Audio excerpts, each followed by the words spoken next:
Yo guys, White Football here, and today I'm going to talk about how Arsenal bid 40 million for Ben White from Brighton and how this is not a good transfer at all. Now I'm going to be honest with you, to start off, I don't know what's worse, the fact that we bid 40 million for him or the fact that Brighton rejected it. Like, both clubs just messed up bad here. Okay, so the thing about Ben White, I'm going to have some slides on him in the background about like how we bid him, what he's like and stuff. He's a 23-year-old centre-back from Brighton, okay? So he's got Premier League experience, which is a plus. 40 million, though. Come on. I hadn't really heard about him until this season, I'm not going to lie. Obviously, I don't really keep up with Brighton football, but I keep up with football in general. I have a football channel, I watch football, it's a hobby of mine. So, he got called up to England, which of course is a plus. You're not a scrub if you get called up to England, let's not lie.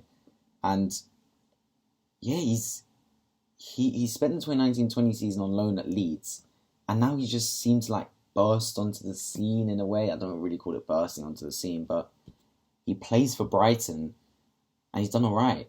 So he's a decent defender. He's probably one of the best up-and-coming defenders on the market, but 40 million for him after one season, like, come on.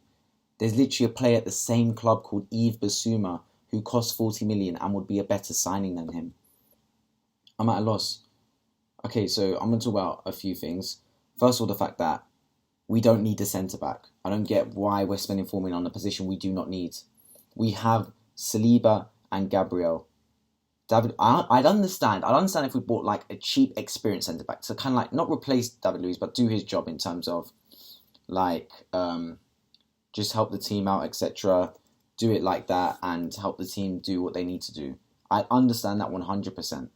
We're signing a young £40 million centre-back. So that means he has to start. You don't sign a £40 million player to put him on the bench. You start a £40 million player. So then what happens to Saliba or Gabriel? One knows he's getting dropped. It's not going to be Gabriel because he's actually played.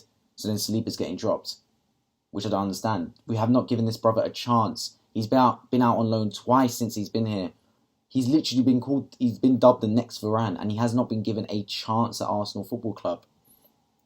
Are you telling me we would have done worse last season with Saliba?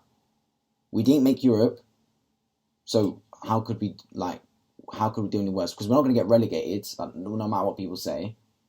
So literally, what would have happened? Maybe we finished 2 positions lower in 10th or whatever. That's literally like the worst that could have happened. So I don't get, and then at least this season he would have had his experience from last season, like Gabriel had his experience from last season. I'm just literally at a loss. I understand his mother died and I feel sorry for him. But surely football is like a getaway, right? Because always people talk about their mental health. They use football as like a getaway from the world to kind of like get away from their problems for a couple of hours while they're playing football, they're training, etc. He wanted to play Saliba. He put it on his story. He's having a whale of a time out in Nice last season.